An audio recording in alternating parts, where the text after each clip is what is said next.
In this video, I want to simplify your Amazon PPC. I'm going to show you the power of looking at the entire Amazon PPC funnel and show you what really matters when it comes to Amazon advertising. My goal is to guide you through a focused approach where we concentrate on the 20% of ads that will generate 80% of your results. Master these before branching out into other areas. Let's explore the Amazon advertising funnel and see how we can apply the 80-20 rule for maximum effectiveness. I'm Dr. Travis Ziegler, a retired optometrist who achieved financial time and location freedom by building an online business to $500,000 per month and then selling it for a multi-million-dollar exit. I did this by focusing on Amazon PPC and my perpetual sales machine strategy. I've also helped other brands exceed $10 million per year in sales through my agency. Unlike many gurus, I have real experience in creating successful businesses online and specifically on Amazon. But enough about me, let's jump into the most important part of Amazon ads, which is sponsored products. This is the core of your strategy. In Amazon advertising, most sales come from sponsored products. If you just focused on sponsored products and ignored the rest, you would make more sales and more profit, and you'd spend less time doing it. Ignore sponsored brands,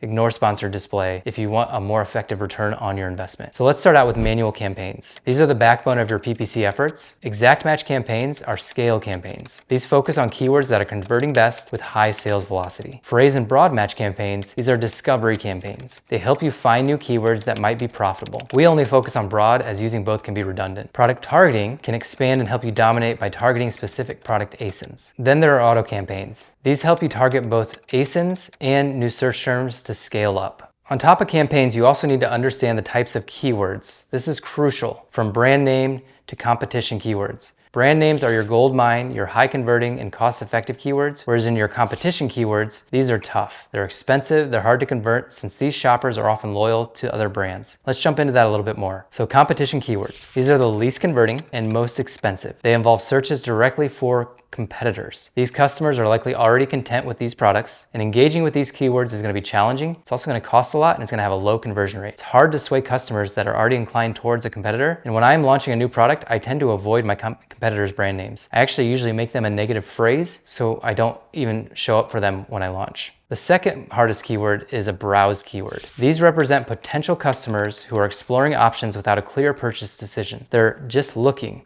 which is akin to somebody that's kind of wandering around a mall without any specific goal. Keywords in this category relate to more general searches like eye care product or stye treatment, where eyelid wipes could be a solution among many. These often have a lower conversion rate and are more expensive than shop keywords, which is our third type of keyword. Shop keywords are keywords where customers have a specific product in mind but haven't decided on the brand. This category includes keywords directly related to the product, such as eyelid wipes or eye makeup remover pads. Bids can often be higher in these categories due to the greater likelihood of purchase. These keywords will have a much higher conversion rate and they'll lead to a higher organic rank. Finally, there are brand name keywords. These are the highest converting and least expensive. These keywords are specific to your brand. These are customers that are directly seeking your products. I know I've told you in this whole PPC course to ignore sponsored brands, but I want to go into it a little bit here. Sponsored brands offer creative control and brand awareness. They're great for branding and customer acquisition, but they can come at a high cost. They are best used once you've mastered sponsored products. You want to use exact match single keyword campaigns for top search terms and consider, again, single keyword campaigns. One keyword per sponsored brand. This will give you more control and scalabilities. When making the creative, get as granular as you can with the headlines, videos, and the photos. You want to appear like you're reading the mind of the shopper. This is why we encourage single keyword ad campaigns. For example, if the keyword you're advertising for is eyelid wipes, then make sure eyelid wipes is in the headline, eyelid wipes are featured in the video, all the products are eyelid wipes, and all the photos are around eyelid wipes. Begin with video ads and headline search ads for targeting for branded keywords and winning search terms, no more than 10. Always start with an exact match campaign and consider a broad match only when you have the budget. That's all I want to go over with sponsored brands, as that shouldn't be a big part of your strategy. Number 3, let's next go over sponsored display ads. Beyond the Amazon platform, these ads can get you a lot of impressions, but usually have a lower click-through rate and lower sales. It's best to venture into sponsored display ads only after you've mastered sponsored products. Here are a few pointers. Start with low bids and budgets. Create individual campaigns on a per product and a per ASIN basis, and avoid category targeting options. Avoid VCPMs, as those are the most costly. I do recommend one sponsored display campaign right away though. Sponsored display audience purchases campaign is especially great for consumables, as you can retarget people that have already purchased from you and you're trying to get them back to purchase from from you again. Finally, let's go over Amazon DSP. Amazon DSP, or demand side platform, allows for more advanced level of advertising. It's ideal for remarketing to audiences who have visited your product page or for expanding your audience to reach off-site. This platform offers more customization options than sponsored display and is suitable for a wide range of advertising goals. Lastly, I want to go over Amazon TV. Just stay away. You don't need to be advertising on Amazon TV yet. You need to master sponsored products first, then sponsored brands, then sponsored display, and then you may consider Amazon TV, but that's just great for overall impressions and awareness. It's going to cost you a lot of money though, with a low intake on sales. So your action items for this video: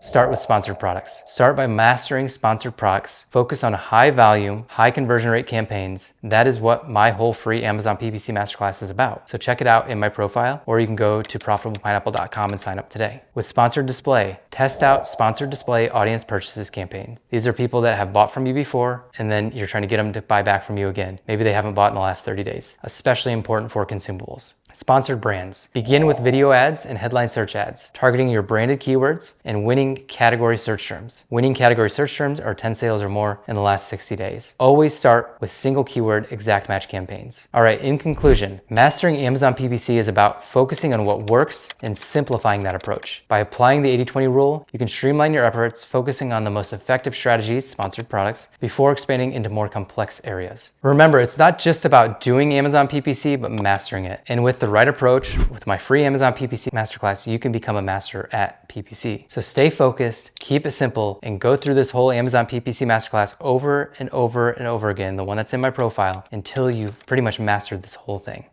Hey, I wanted to thank you for watching this video, and I picked out another video just for you. So make sure you check out that other video. And what do they need to do? Do they need to like and subscribe? Like and subscribe if you enjoyed this content.